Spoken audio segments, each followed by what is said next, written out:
10 customer form કેવી રીતના ભરવું, તો એના માટે સૌથી પહેલાં તમે તમારી આઈડી ઓપન કરો. ગૂગલમાં આઈડી ઓપન કરવાની છે. ત્યારબાદ માય ઓફિસમાં જવાનું છે.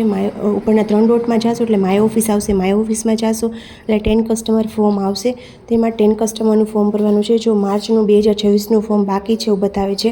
પછી જો અહીંયા વચ્ચે ટિક કરવાનું છે. ટિક જો બોક્સ આવે છે ને એ બોક્સની અંદર તમારે ટિક માર્ક્સ કરવાનું છે.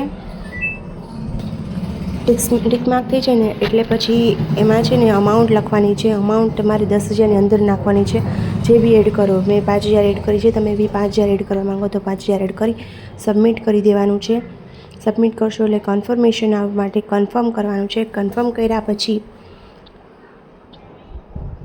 અહીંયા આપણે ઈમેલ ઉપર તમને સક્સેસફુલી 10 કસ્ટમરનું ફોર્મ ભરાઈ ગયું છે એવું આવશે.